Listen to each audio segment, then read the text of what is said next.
Well, we'll just go ahead and get started, so we have plenty of time at the end for questions.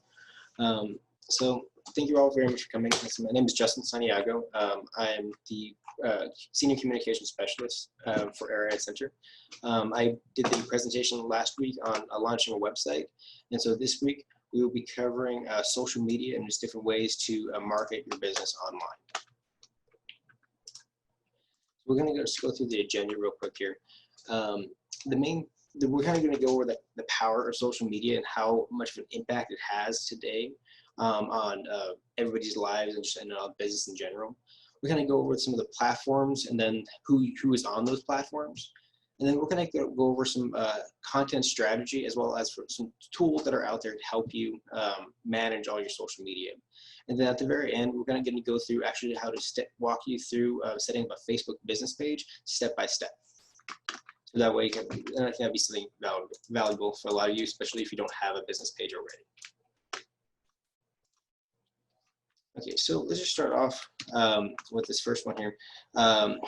On social media, okay, so there are 3.5 billion social media users worldwide. So Facebook is the most popular platform of all the platforms out there, with 68% of US adults on Facebook. On average, most people spend about 3 hours a day on social media, and 73% of marketers believe social media marketing has been effective for their business. 64% of social browsers use social media to research products, and 71% of consumers recommend a brand on a positive experience based on their social media. And then 91% of social media users access it from their phones. So the average daily time spent on social media is 142 minutes. So that's about roughly 2 hours, a little over 2 hours, 2.5 hours. So 91% of retail brands use 2 or more social media channels. 81% of all small and medium businesses use a social media platform. And so this means that your competitors are on social media. That means you probably want to get on social media too. Social media users grew by 328 million between October 2018 and October 2019. So in 1 year, the amount of users on social media has grown by 328 million people. That's a very large rate of growth. And so this works out to about 10 new social media users per second.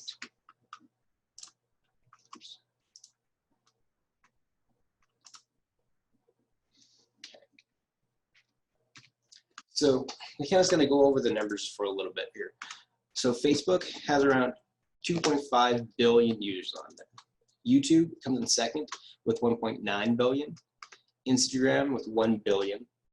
LinkedIn comes in next with 660 million. TikTok, which is a new platform, with 500 million. Pinterest with 265 million. Snapchat, 210 million. And then Twitter has 145 million daily users. So around $90 billion was spent on social network advertising in 2019, with 38% of organizations plan to spend more than 20% of the total advertising budget on social media. So this kind of legitimizes social media as the legitimate marketing tool. People between ages 55 to 64 are more than twice as likely to engage with branded content than those with 28 or younger. And to 96% of people that discuss brands online do not follow those brands, own the profiles owned by the brands, but they talk about these brands. So listen to their conversations, you can gain some valuable insight. So because of all the social media platforms out there, let's kind of go over the big ones that you should probably be paying attention to. For these, this would be Facebook, Instagram, Twitter, TikTok, LinkedIn, YouTube, and Pinterest. Okay. So on Facebook, there are 2.2 billion monthly active users, and I think that's grown to about 2.5 in recent times. You can share any type of content on Facebook. So this can be text, images, photos, videos, live content, events, etc. Facebook has these dedicated pages for businesses or causes or influencers, and like I said, we'll talk about this at the end, how to set up your own. Facebook is an easy way for customers to find out who you are, where you are, and what you're about. business use is not a defining characteristic of the platform. There will be a lot of noise. So what this means is, because Facebook was first developed for college students, it was strictly, you had to have a college ID, college email address to get on the platform. But over time, it grew and developed into the juggernaut of social media that we have now. And because of that, like you said, there's a lot of people on there, so there's a lot of competition for space. However, Facebook is very good for paid ads, and we'll talk about that a little bit later. So YouTube is, like I said, the second biggest platform out there with 1.9 billion monthly active users. So with YouTube, you can have dedicated channels to allow space and to share your target videos with your audience. And not only that, but you can monetize those videos after a certain amount of subscribers. I believe it's 1,000. I could be. They've been kind of changing that though. Where you could actually put ads on your videos, and you can get an extra revenue that way. And so these are just like short ads you can put at the beginning of your video, at the end of your video, or in between the videos. And you can choose where you put the ads. With YouTube, there are a lot of tools to track engagement and to see how audiences consume your content. And there's no real delineation between organic and sponsored content. So if you do try to sponsor something, or you have a sponsored post and create a sponsored video, no one's really going to notice or really care that it's a sponsored video.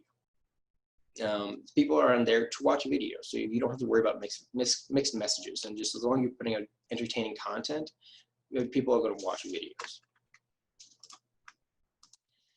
Instagram is probably the second biggest platform after that, if you don't count YouTube as just for social media, with 1 billion monthly active users. It was built as a content sharing tool primarily for photos. It was built for photographers and artists and other creative types to share their work. Now it has evolved so you can do not just the photos and images, but videos and stories, which is with their competition with Snapchat, which is like a video that has a time expiration, or it could be a photo, as well as long form content, which is our videos longer than 60 seconds and I believe under than an hour. And this is what they call IGTV or Instagram TV. And you can also do live videos on there as well. With Instagram, they showcase people. You can showcase people interacting with your brand or product, whether so if they're using it, they can show it on their post. People can tag your brand, so which is a really great part of like guerrilla marketing, because you don't have to directly market, but other people can basically market for you. You also have the ability to have a dedicated business profile, so you can actually get analytics on your Instagram, as well as on your messaging and your audience. Currently on Instagram, there's usually it's a heavy younger, more urban, so more city people, majority female, but there's a lot of males on there too, and a college educated audience. One thing a lot of people don't realize with Instagram is it's owned by Facebook. So you can actually integrate your accounts together. So if you have a Facebook account and then an Instagram account, you can post on Instagram and then directly share that post onto your Facebook without going directly to that platform. So depending on your audience, is really good. So like Instagram, like you said, is more of a younger audience, like the millennials, whereas Facebook is actually more targeted towards now the majority of users on there are more the older generation, the baby boomers. So if your product or business kind of targets both of those audiences, you can use these two platforms and target them both at the same time. So next we're going to talk about Twitter. Twitter is a little bit different than all the other social media platforms just because of its the nature of the content. There are 335 million monthly users, but Twitter is limited to 280 characters without using other tools like Twit Longer, which is another feature you can get to help make longer tweets. But it's very defining characteristic for a business is kind of a customer service or interactions. More than 80% of social customer service requests happen on Twitter. But there's a lot of noise because there are a lot of people tweeting. So Twitter is very good for frequent posting and updates. And we're going to talk about how often to schedule a little later on, how often to post. But typically you don't want to overload your content on certain channels. So like Facebook, you don't want to be posting, you know, every 15 minutes. But on Twitter, that's perfectly acceptable to post every 15 minutes, every 10 minutes. You know, people do live tweets where they constantly like tell a story, or like they're observing something and they tweet the story, and something happened, they tweet it real quick. So there's no really, you can as well, like quote unquote spam on Twitter with certain updates, where you can't do that on other platforms, because that will hurt your audience and hurt your engagement. Next, we're going to go to LinkedIn. So LinkedIn is kind of an interesting one. So it has 294 million monthly active users. It was originally created solely for businesses, but is quickly adapting into a content platform similar to Facebook and Instagram. It's great for sharing B2B content and connecting with others for networking opportunities. But you can also share and create posts and put up videos and blog content and communicate with others in the same space or in the same business aspect of you. It is probably one of the best platforms right now for organic reach, because you can actually post something, just write a little blog post with a little photo, share it on your network, and you'll get a lot more organic reach on that platform than you would on Facebook or Instagram or even Twitter. Currently, just kind of how the trends are looking, LinkedIn is right now anyways, very reminiscent of the 2008 Facebook organic reach. And so for those who don't know, in about 2008, it was kind of like the dawn of the the heavy marketing on Facebook, where you can still actually post your business stuff and get organic reach, and that means you're not paying for that traffic. So a lot of people would be able to see your post before so many people started using it. LinkedIn is kind of doing that now. The next one is Pinterest. So it has 200 million monthly active users. 28% of all online US citizens use this platform. 67% of those are under 40 years old, and primarily used by women. However, in 2014, the male audience grew by 41%, and they spend about 75 minutes per visitor on Pinterest. So Pinterest, like I said, it kind of, the way it works, it kind of like acts as a search engine. And by this, I don't mean like the platform itself, but I mean how the users use the user experience on Pinterest. They use it as like a Google. So they they find something to look for, an idea, and they go through Pinterest to find answers. So when you're creating for content on Pinterest, it usually works well for infographics or like list type of content. So like top 10s or top 5s, things like that. Now, the new one out here is TikTok. TikTok, it has 800 million active users worldwide, and is probably the fastest growing social media app right now. 41% of the users are between ages 16 to 24, with 2 million more women than men. So users spend about 52 minutes per day on this app alone. And then 90% of those users access this app daily, so they always keep coming back. In the less than 18 months, US adult users grew 5.5 times. So with the highest engagement rates per post across social media, so about 52.1% on average. So if you make a post on TikTok, you have a good chance of somebody actually engaging with your content. And so this is probably the #1 platform for organic growth and organic reach. Let me give you kind of an example here. So TikTok, like I said, is great for making a big impact without a big following. One example is there's the big breakout star on TikTok. Her name is Charli D'Amelio, I think is how you say her name. She's just a teenager who put out videos of her dancing on TikTok. Currently, she has 59.3 million followers, and on all her posts, she has over 4.1 billion likes. So she's reached 4.1 billion people have seen her videos, and this is all within the span of a couple of years. So TikTok has huge organic reach. As far as the type of content on there, so TikTok is, the way I describe it, is the video version of Instagram. They're short little 15-second videos. They can be a little bit longer, but I think it's about 15 seconds. And they're usually more fun or funny type of content. So it is usually often used by Gen Z people, so the younger generations, but millennials and other businesses are getting on the platform to take advantage of their organic reach. So in terms of a business, you can use TikTok to demonstrate a product or your business, as well as creating short little simple how-to videos as well.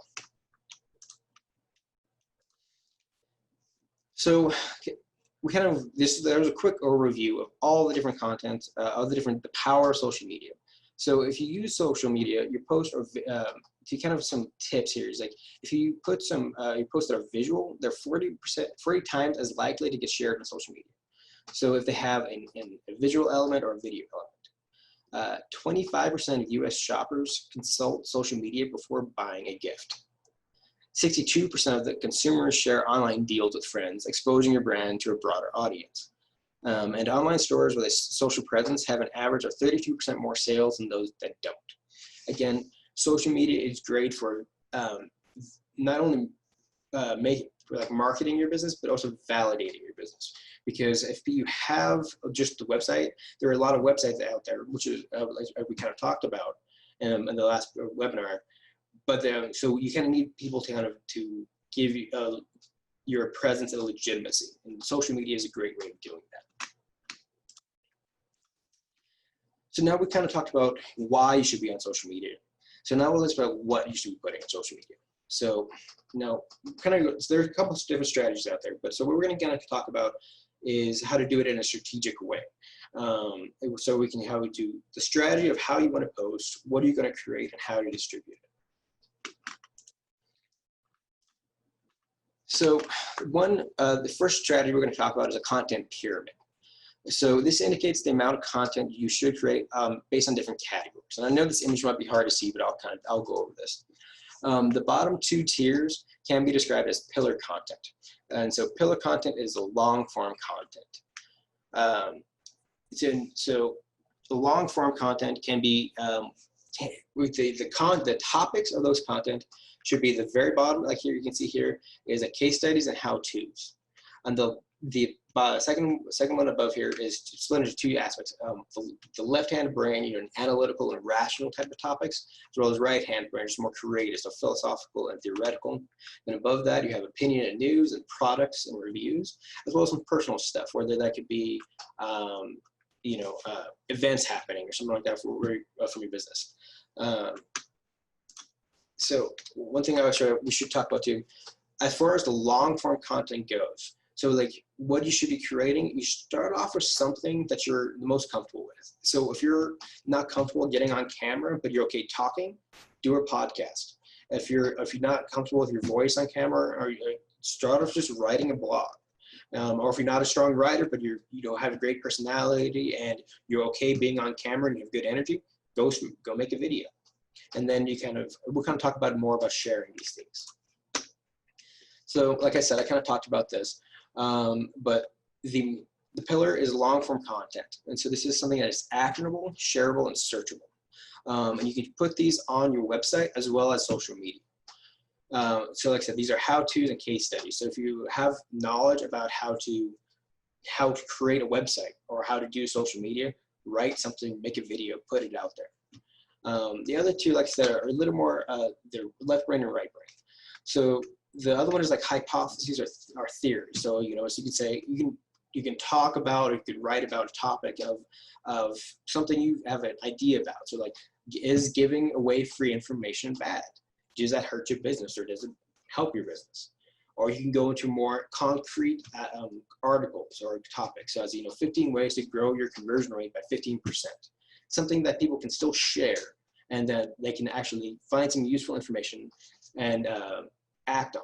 So the biggest thing with these, the underlying aspect of these two is value. Something your audience can actually take something away and then do something with it. Now, the second strategy we're going to talk about is document, don't create. So the content pyramid kind of lends itself to what I call curated content, where you have a specific title of an article or video, and you kind of create the content based around that idea. Some businesses might not have or not necessarily lend your though into that type of content curation. So you might be kind of like wondering, well, that's great, but I can't really do that. So what can I put out there? So this strategy is for you. This is where you document your process. So you kind of give insight into your work and behind the scenes view, and you kind of just be a human and be relatable to people. And you take them on your journey with you, because people like stories. And so as long as you can tell the story of you, let's tell the story of your business and your brand, you can build your social media presence. Okay. All businesses have this type of value, because as long as you can have that storytelling and be interesting, you can use that to your advantage. So like I said, the key to this is probably two things. Is one, be transparent. Don't worry about somebody stealing your idea or something like that. As long as you protect your idea, for sure, make sure you act on it. But make sure you don't be so worried about, it's like about giving people insight into your process. Because if I have a great idea on how to build websites, I'm not going to keep that to myself, because most likely, even if I share that freely with everybody else, 80% of them aren't going to act on it. Okay, so it's okay to share your good content. The second aspect is to document your mistakes. If you make mistakes, it's okay to share that with people, because then because no one's perfect, and so don't pretend to be perfect on camera. This will make you more relatable to your audience, as well as kind of show them what not to do. Show them what doesn't work, and because that can be just as valuable as showing them what does work. Okay. So now we kind of talked about how to create content and what type of content to create. So this is the long form, like I said, and those could work well on certain social media, but also on your website. So now one thing we're kind of going to create is called micro content, and this also works for distribution. And this is called like the reverse pyramid strategy. So first what you do is you create or document your long form content, your pillar content that we just talked about. And then you kind of take that and repurpose the best moments of those and put them into micro content. So whether that's an article or a meme or quote or story, a photo, and then you share that on social media, okay? And so the thing to do, share when you first what you do is you create the long form content, whether it's a video, a podcast, an article, you put that onto those on certain platforms. So you can put that on, with the video, you put that on YouTube or IGTV. And then you take clips of that YouTube and IGTV video, and then you put that on your Instagram and your Facebook feed. Then from there, okay, and in that long form video, you have this really good quote that you said. So you take a quote from that video, then share that on Twitter. Then you take that same quote, make an image of it, put that on Pinterest, put that on Instagram. Then you take like a summary of your video or your audio clip, and then you write an article about that. And you share that on LinkedIn with a photo. And see, for one piece of content, you've created 15 other smaller pieces of content that you can create and push out on different social media platforms. So by creating that longer piece, that pillar content, you can create actually a lot more micro content that is better to share on social media. So now a lot of people ask, when is the best time to post and to get your content out in front of people? And the answer to this is there really is no best time. It all kind of depends on you, your business, and your audience. So the best method is to see what works for you and when people interact with your content. It is best to put out as much content as you can across those different platforms. And like we just talked about, how you can create that content and how you can create a quantity of that content. And you can kind of see what gets the most engagements. If you put something out at 10 o'clock and you get 50 likes, but then you put something out at 4 o'clock and you only get two likes, okay, you keep posting at 10 o'clock versus 4 o'clock. Okay. So the real key is, once you find a time that works for you, just be consistent. As long as you keep posting at the same time, all the algorithms on all the platforms find that favorable. So it helps you kind of boost your post. But not only that, with the algorithm, it helps your audience know, oh, it's 10 o'clock. Let me go see this post. You check in on this person that I've been following, then see what's new for today. So even if your schedule is busy, say if you have a standing 9 o'clock meeting Monday mornings, so you can't post something out then, okay, do it at 10 o'clock or after your meeting. There's ways, as long as you figure out what works for you, then figure out what works for your audience. So I know a lot of you are still wondering, okay, but I don't even know where to start. So there's no best time for a global best time for anybody. There's been some research done to kind of help giving you a starting point. So for Facebook, audience, they vary, but so you can post between 9 a.m. to 7 p.m. Early afternoons tend to work best, with 1 p.m. Gets you the most shares and 3 p.m. gets you the most clicks. And typically Thursdays are a good time to do that, at least to start it off with. Instagram, I said big companies post a lot between 3 p.m. and 4 p.m. So there's a lot of competition during this time. So pretty much any days between that hour is a good time to post. And they can do that trial error, figure out what's a good time for you and good time for your audience. And also keep in mind too, depending on who you're targeting in your social media, we're all in different time zones. So if you're, we're in Mountain Time Zone, but you're targeting people on the East Coast, they're 2-3 hours ahead of us. Just keep that in mind. Twitter, let's see. So again, you can spam Twitter as much as you want because it lends itself to sharing information quickly, just bite-sized information. But so Monday through Friday, 12 to 3 p.m. is a great time, as well as Wednesdays, 5 to 6 is a good time to kind of do that. So with thinking of this aspect, think of the users. So if you kind of look at this, 12 to 3, again, like I talked about time zones, this is people's lunchtime. And then 5 to 6, that's right at the end of work or when they're just getting out of work on Wednesdays, middle of the week. So just think about those user interactions. So B2B for Twitter is better on weekdays, while B2C is better on weekends and on Wednesdays. I don't know why on Wednesdays. And then 5 p.m. is highest for retweets. And again, because people are getting out of work, they're going to share more things. 12 p.m., 6 p.m. for highest for click-through rates. Again, that's lunchtime, and that's when they're getting out of work. So LinkedIn is similar to this. So like the best days, on average, seem to be Tuesdays between 10 to 11 a.m. But LinkedIn works well for businesses from 7 to 8 a.m. as well as 5 to 6. And again, that's when people are going into work. First thing they do is check their LinkedIn before they actually get down to work. And same thing when they're leaving, they're wrapping up for the day, kind of check LinkedIn real quick before they leave for the day. Pinterest. So the best days for Pinterest tend to be on Saturdays. And surprisingly, it's from 2 a.m. to 4 a.m. as well as 8 p.m. to 11 p.m. As well as 7 a.m. and to 8 a.m. and 5 to 6. So I think on this one, the aspect of this is to kind of post ahead of time. So when people wake up, they check Pinterest in the mornings or whatever, and then they are right before they go to bed, and then that's where they can see your post. Okay. So the other aspect of social media is to kind of figure out how to get people to interact with your post. So it's one thing to actually put out your post, but now to actually build a community and to build some engagement through your post. There's a couple of different strategies here.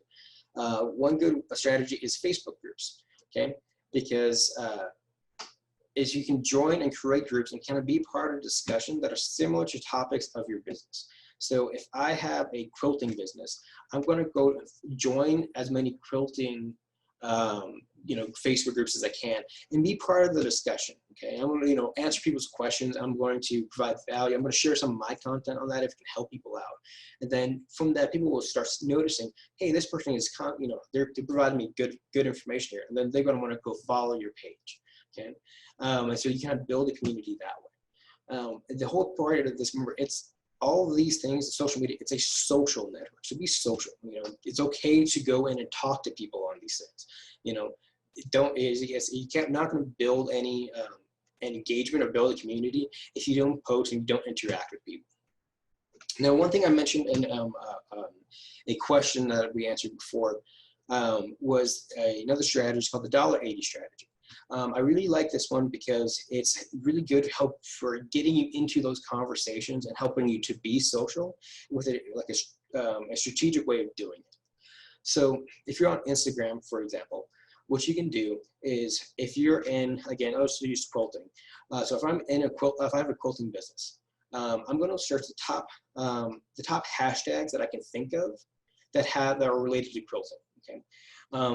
And then from each of those hashtags, I'm going to look for the top 9 posts in in each of those categories. And then when I do that, so when I'm looking at how I need to find the top post is I click on the post, like that first pops up, see how many views it has, see how many engagements it has, how many people have liked it. It has 100, maybe not be the best one, but if it has 1,000, that's a lot of reach. Okay, I'm going to go comment on that, and so I'm going to go leave my 2 cents. And so I do this, by leaving a meaningful comment or reply. So oftentimes people leave, a story or something like that. They leave a caption inside their Instagram post. So I might try to add something to that, even if it's just something, even if you agree with everything in that post, you can say, I agree with this, 100%, you're doing a great job. Thank you for sharing this content.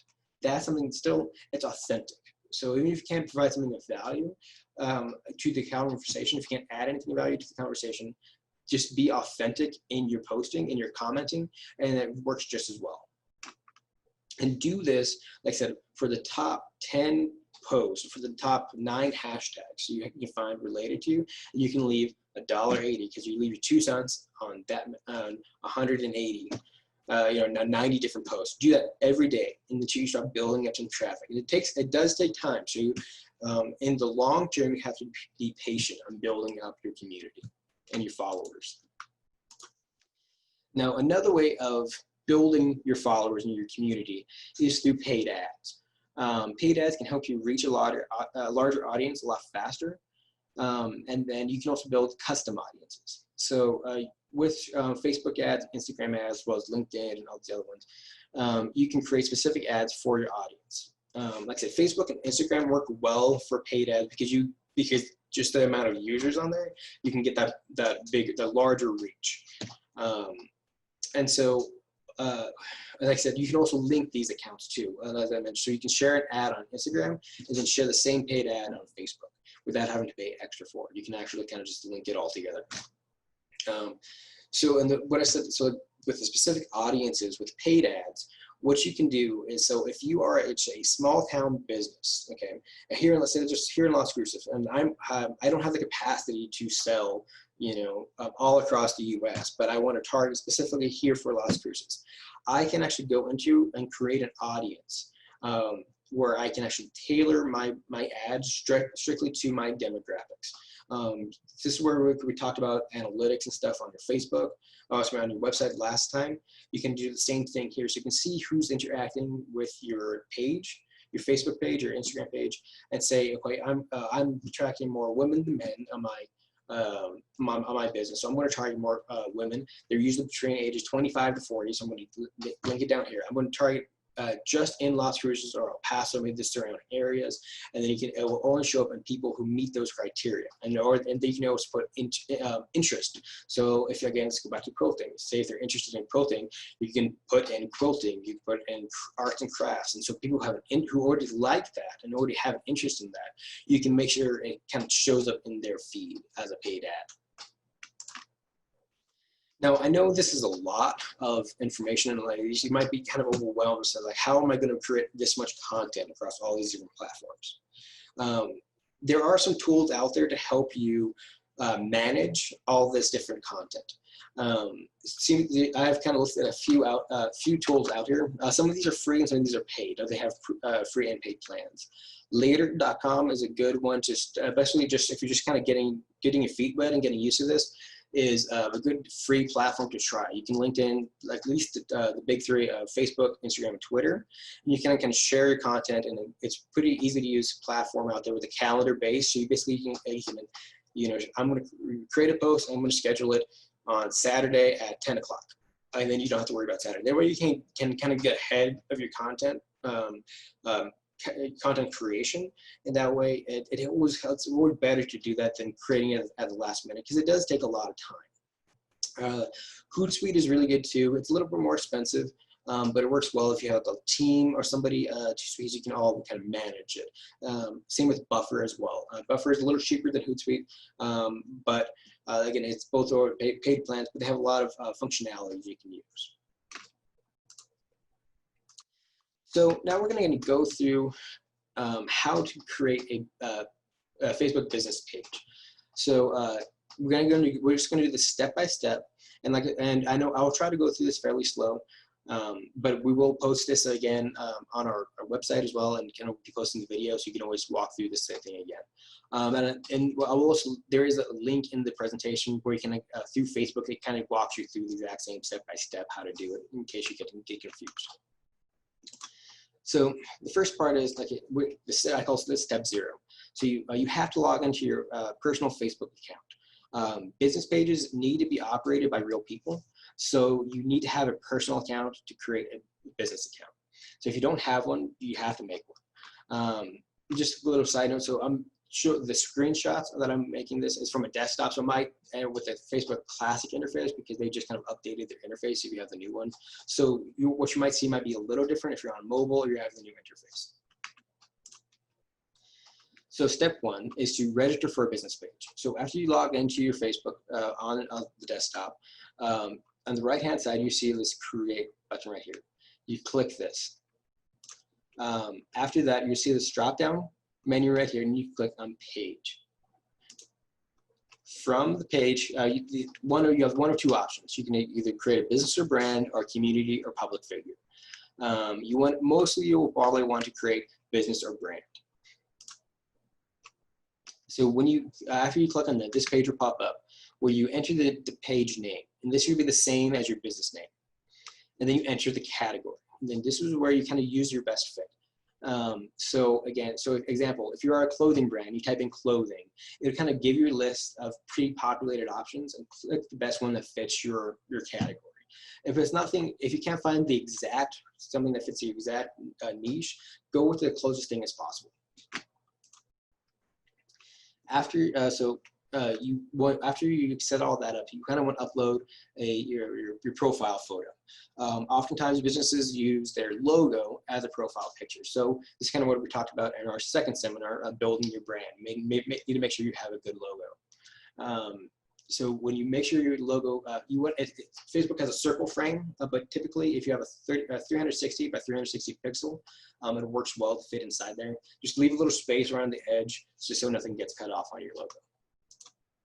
After you upload your profile pictures, you want to put a cover photo. So this is the photo that appears in the top bar behind your profile picture. So you want to pick a photo that's visually appealing and make sure it's representative of your brand and your business. So if you're say if you're an art gallery, you maybe show like a photo of your gallery of pictures hanging up. If you don't want to have a picture of clothes unless you're selling clothes, something like that. A good size to use is 820 by 312 pixels. Some cropping will occur on mobile because that aspect is 640 by 312 pixels. When you're kind of creating this, a free tool out there is Canva that will help you kind of give you exactly, you can create the exact size you need. You can also use Adobe Spark, which they have pre-built templates where you can have that exact same size that you need, or Photoshop if you have access to Photoshop, works really well.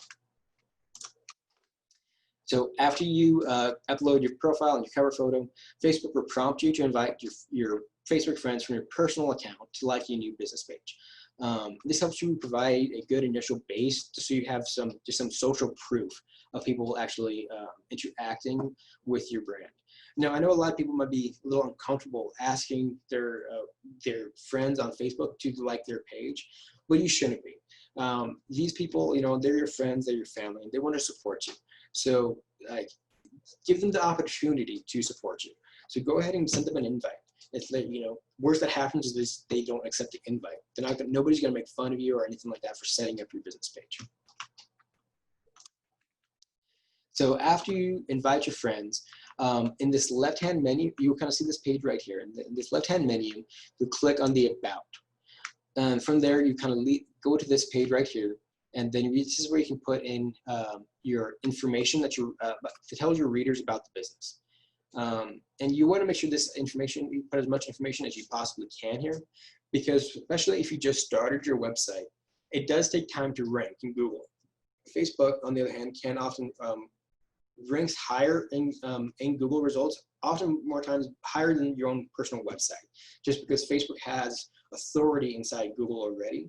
So it's a very good idea to get it on Facebook, build this page, and then link it back to your website, because then you can start driving traffic to your website and start selling more products or your services. Some of the questions I might ask, it's just basic business info, start date, phone number, emails, your website. You can put a little story about yourself where you tell people, basically what your business is. And you can also add yourself as a team member. And you can add others. So if you have a staff of 5, you can invite them individually to put, to become a team member or staff. And then this part, it helps with people wanting to interact with your business, because people like to talk to people. They don't like to talk to a faceless corporation. So if you can show the real people behind the business, you're often more likely to generate some traffic that way. The next thing you want to do is add a button. So buttons will appear in the top right of your business page. So from here you can choose a lot of different things. They can just book with you, contact, learn more, shop, download. There's a lot of different options you can do. So this should be your primary call to action on Facebook. So whether it's you want people to learn more about who you are and what your business is, you'd be able to learn more and link to your website. If it's you want to start selling your products, you can put shop now, and it'll link to your store. If you just want people, or if you have a freelancing business and you want people to book with you, or a event planning business, and you can say book with you, and it says book with us, and you can do it that way. So here are a list of all the options you can do. So they can buy the gift card, book now, get a quote, call now, contact, send message and email, learn more, like the website link. They can sign up, they can play a game, they can go watch a video, or they can shop. And that's it. Congratulations. Your Facebook page is set up, and now all you got to do is start marketing it. You market Facebook by interacting with people on Facebook. And by doing all the social media things we just talked about, by posting frequently and creating that content, you build up your page and build your authority and build up your results in Google to try to get people to find you and your business. So that's it. So you now kind of know how the nuts and bolts of how to build a business and to market on social media. So we're now going to open it up for questions.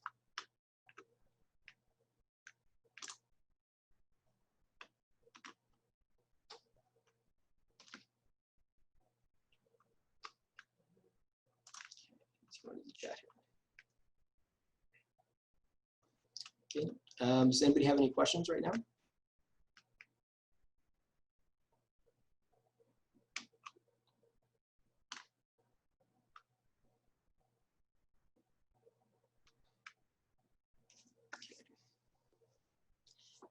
Okay, so Tamara says that she realizes. Okay, so she's actually asking about hashtags. So what hashtags are, it can be used. So they help build up a community around a certain topic.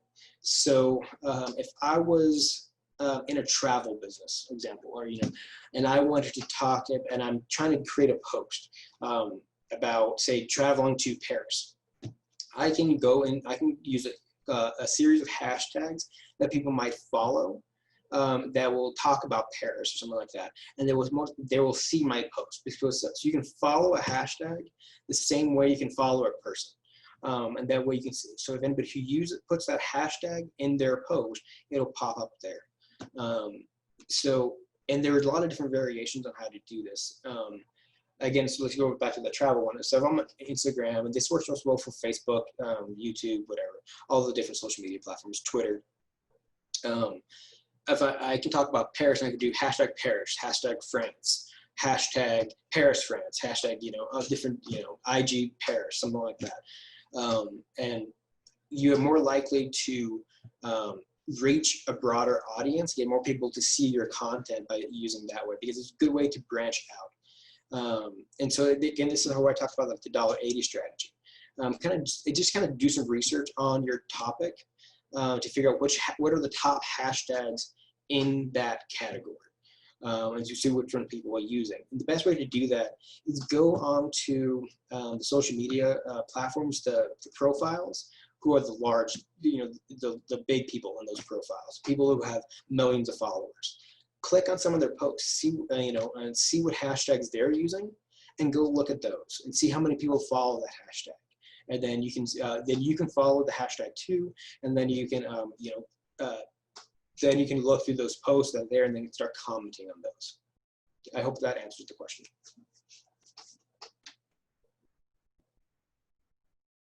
Okay, does anybody else have any other questions? And if you need to, feel free to unmute, and you can, we just have an open conversation. There's not too many people on here right now.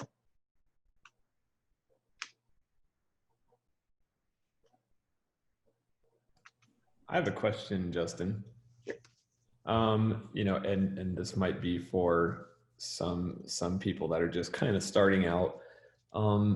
If they have, let's say they have the branding requirements, right? They've got their logo, they've got their business online, but this is all new to someone, and they're like, what would be the first route you'd want to go?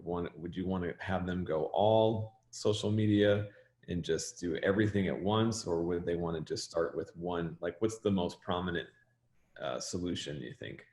That's a good question.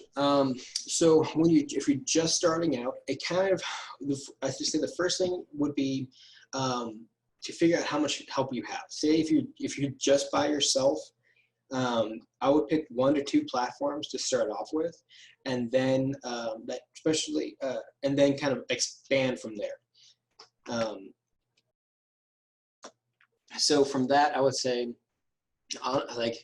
for majority of businesses, definitely Facebook, just because it is the largest one out there. Just to create the Facebook page, and then, like I said, because it's Instagram is owned by Facebook, create an Instagram as well, and you can just link those accounts. And so if you tend to like Instagram better to post on that, just post on that and just share it to your Facebook account. That way, you still kind of kill 2 birds with 1 stone. So I would kind of link those together as one, and then I would choose a second one that kind of fits your style.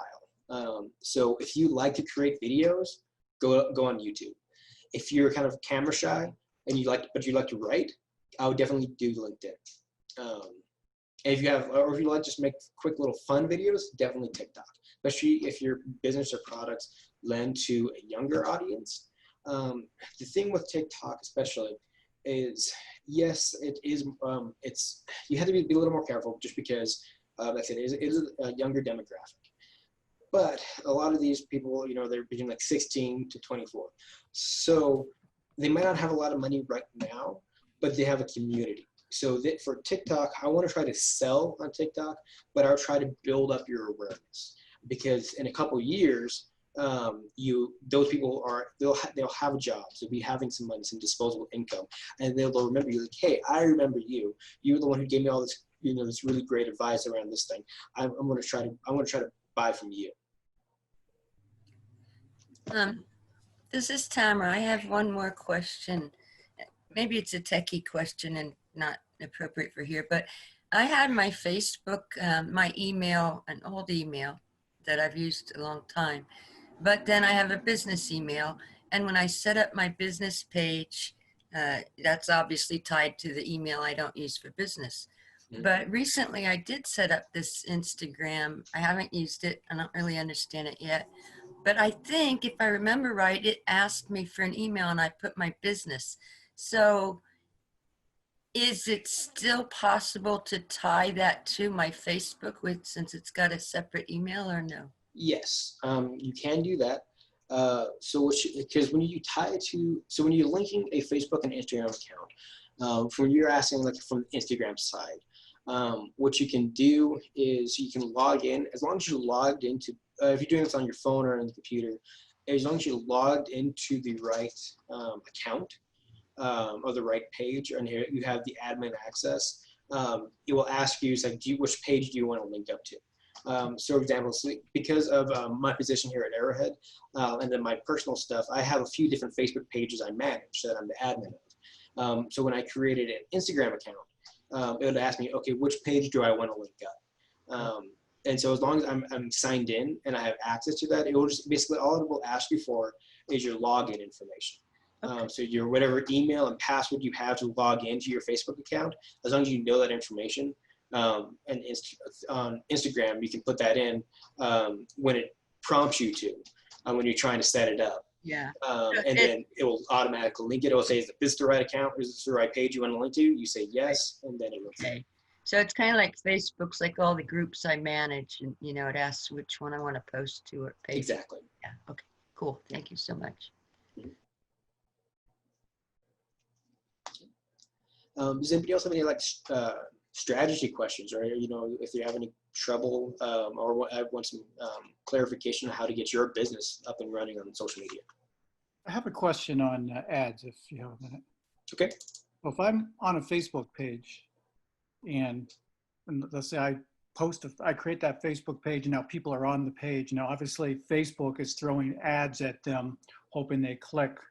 Other people have paid for ads. And as people click on those, because they're on my page, is that where I'm earning any kind of revenue because people are on my page but clicking other ads? Or So are you talking about if like on the sidebar, if there are ads on that? Exactly. If I had a bunch of people, I guess if you have 100 people versus 1 million, I would assume you get different volume, different amounts. But I'm just curious on how do you earn money through ads if you get traffic to your page?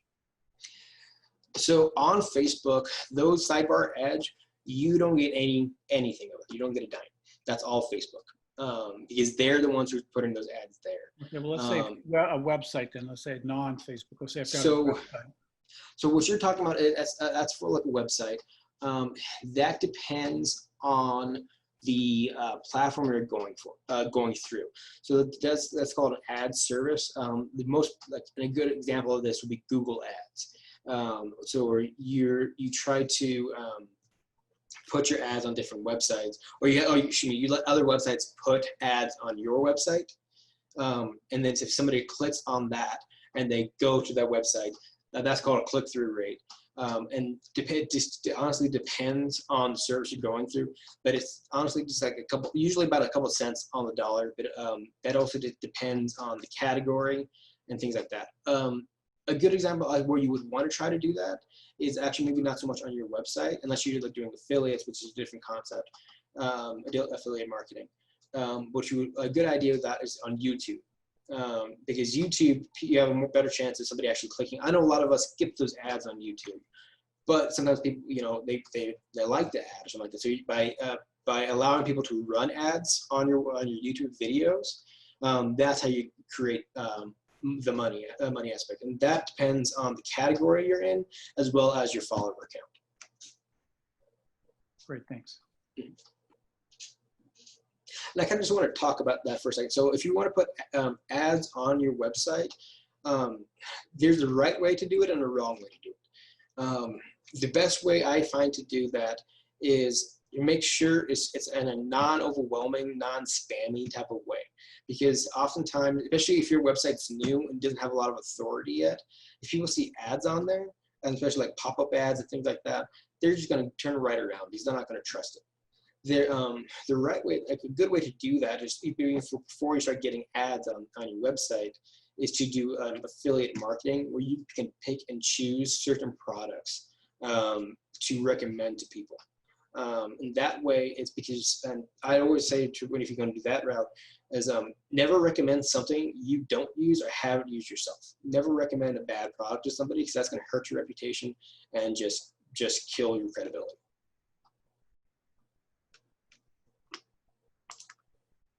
Hi there, I had a quick question. I work for NMSU. I'm in charge of our social media. So Facebook and Instagram is kind of more familiar with that, but I was hoping to get more information about YouTube because I just started a new YouTube page for our college. I've been posting videos and advertising and marketing it on our other social media platforms, but do you have any marketing tips on how to market our YouTube page within YouTube?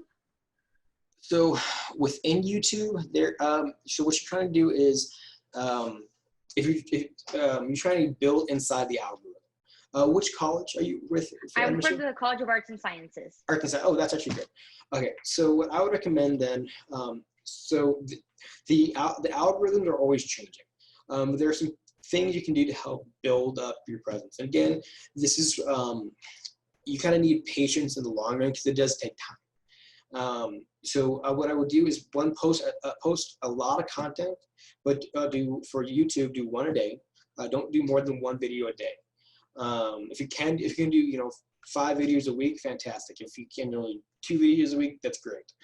Or just 1 video a week, that's great. But if And I guess I'm sorry. I guess that's what's hard is that I don't have that much content because I'm getting from different departments, and as we have past events, I would post those. But now, since things are a little bit at a standstill or at a complete standstill, I don't have that much content to add every day or maybe even weekly. But I want to be able to have this where we could start sharing virtual, tours and sharing online recruitment videos. Mm-hmm. But I don't have a content to post every day as far as a whole video. The content you have, or the older content, or are they longer pieces of the content, longer videos? Yeah, they're like outreach videos, or when we used to host events, and we can share those up there, or award videos. Okay. But now, since I don't have anything, I'm trying to build this now platform, but with very little content. But I know it's going to be useful now as we're switching over to more virtual and online stuff. But I don't Instagram and Facebook, and I think you said the best word was patience, because I have 4,000, or I don't have it, but the page has 4,000 followers. I have 1,000 on Instagram, and so I have now like 3 subscribers on YouTube. So like, how can I grow that? So what I can,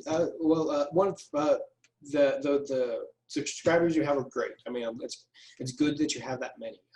And as long as especially if you're active, that's good. So as far as like actual practical, actionable things, I would suggest is one, those past videos, see if there's anything you can, we kind of talked about the micro content, see what you can take from those, cut it down into smaller videos, like a 3-minute video, 2-minute video, something like that. Just something real quick, somebody can find some value in. Post that up there. When you're posting that up there, make sure you have a good thumbnail, and your specific thumbnail you created in Photoshop, Canva, or something like that, just for that video with a big bold headline, and good images, something to catch people's attention. Okay.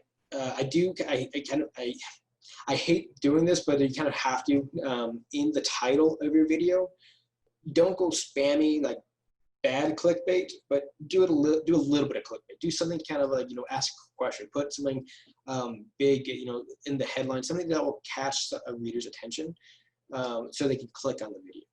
Okay.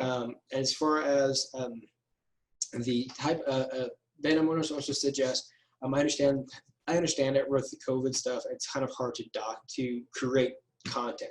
So that's when I would go to the second strategy. Instead of the curated content, go to a document format.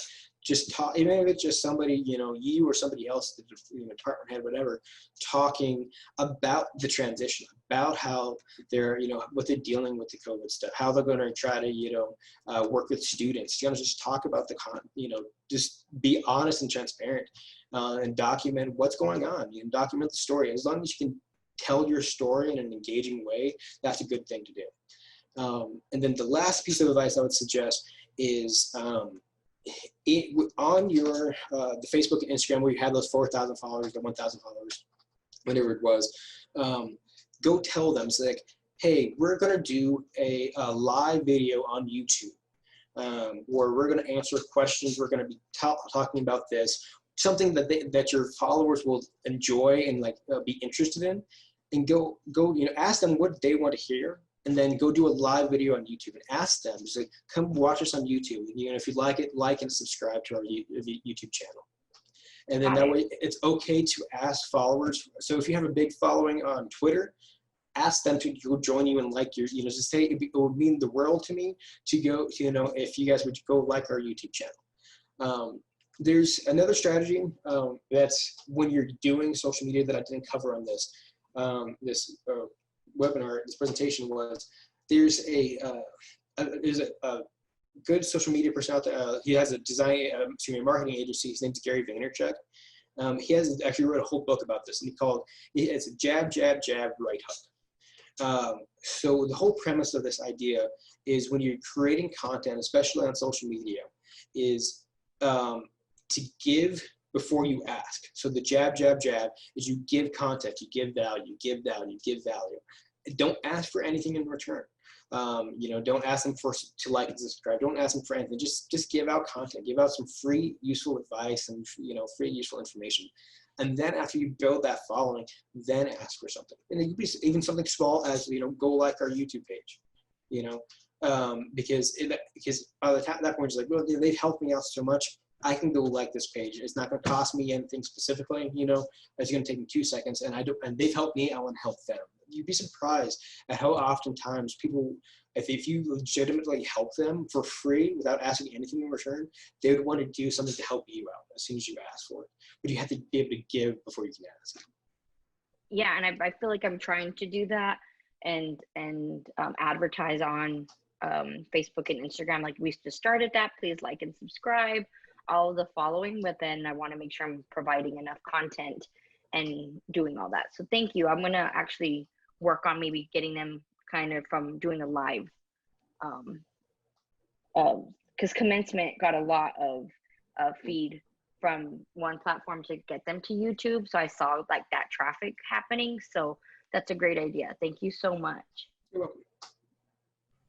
I did something like that last night. I was really surprised with the result. I just made a little, it was really nothing, a little image of a dog that, said, thank you for liking our page, and called it gratitude. But I shared it from my business page over to my personal network of friends and got a ton of likes. And I was surprised because, it didn't say go like my page or anything. It was just, anyway, it was. Gratitude is becoming a very powerful tool. Like I said, it's like you said, if you just go share those things, and what I was just suggest too is on those live videos, record those. You actually get the video at the end, you record it, and then chop it up. If you have like a really good quote or something like that from a video, go share that on Instagram, go share that on Facebook. And then, again, it's okay to repurpose content, especially from those longer videos or even the shorter videos. It's okay to share it on YouTube, then go share that again on Instagram, and then share that on Twitter, share a link to that on your Twitter. It's okay to repurpose content. I have another question. I'm sorry. No, of course. Do you have any suggestions on free apps? I've been using Spark Post through Adobe. Yeah. Any other apps that you can, because I can share photos, I can put text, but I'm just trying to, and I know we have to, of course, stick with branding for NMSU, but I'm trying to create different templates or different colors just to not keep, I know our colors are beautiful, but I'm trying to gain attention by doing something different. So do you have other apps that you use to create those types of text content? So, like, are you talking about like the images themselves? Yes, I'm sorry, images or Okay. text. Yes. So honestly, and I kind of said this before. I'm a designer at heart. So what I honestly use is Photoshop a lot. Adobe Spark is a good one. It's kind of like similar to the Spark Post. The Spark Post is, I think, the mobile version. Mm-hmm. I think as far as like pre-built templates, Canva might have a few, but I guess I'm Adobe. I like Photoshop, so it was very limited to me. But I think honestly the best way to do that is Spark is number one I would suggest if you're looking for something pre-built to help you do that. But if you have like that creative, the creative inkling, the creative gene in you, Photoshop is probably the best one I'd recommend. Okay, I guess some days I just want something that I can already have pre-built. Yeah. Depending on my day of creativity or not. Because Photoshop, I'm still, it takes a little bit more time, but Spark Post, it has templates. So like I said, as what I would suggest though is when you do have those creative, that creative energy going, go into Photoshop and create your own templates. And what I would also suggest then too is kind of look to see what's trending. I know with NMSU you got to work within certain guidelines, but say if like there's a certain meme or something trending, maybe there's ways you can easily go in and kind of modify that to fit your own post. Because that's actually a very good strategy to use. And again, most of that itself is already built out for you. So you can just do a little bit of Photoshop work, just like change out the text or something like that, so it's something very, very minor. So I think that's one strategy you can do. It is okay to use other memes and things like that people have shared as templates, as long as you kind of modify them to fit you, because it's to fit you. And I understand NMSU has the guidelines and brandings. You might not be able to do that specifically, like for certain memes or whatever. But I think that's a good way to start. And then, like I said, just create your own templates that you can reuse, and then you can just change up a color here and there, or or just like switch it or flip it over or something like that. I'm just trying to make sure I keep it different. Because I've seen other departments or colleges post memes, but at the same time, I'm also trying to be professional, yet our audience is students. So we have to be with the times and not be boring. I understand that. So part of ERIT's one of our programs is Studio G, and it's primarily students. So what I honestly suggest is, like you said, you can still use those memes and stuff depending on the context of the meme. Some of the memes maybe not so much, but I think you can still use those in a professional, like fun professional time, because it's okay. I mean, always, if you're not sure, always check with your supervisor, to say, hey, is this okay? But I would say, create those things, because the worst that happens, like say if you're not quite sure if to post it or not, and we created something, you just don't use it. You may basically, it not even wasted, but you might have just lost 15 minutes. But that's not that big of a deal. But I think look to see what's trending. As long as what's trending is has an appropriate message. So as long as there's a profanity, nothing like that, I think you'd be fine to use some currently trending things. Okay, great. Thank you so much. Okay, I know we're a little bit past time. We can wrap this up, or if anybody has any last questions, I can answer. If you need to leave, and I understand, I want to be respectful of your times. But does anybody else have any final questions?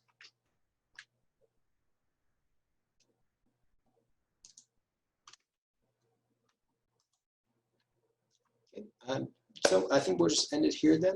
If you do have any questions, please feel free to email me. My email is in the presentation on the last slide. And so I hope everybody enjoyed this, and you enjoyed this webinar series. And I hope you all learned something and take something of value from this. So thank you all very, very much.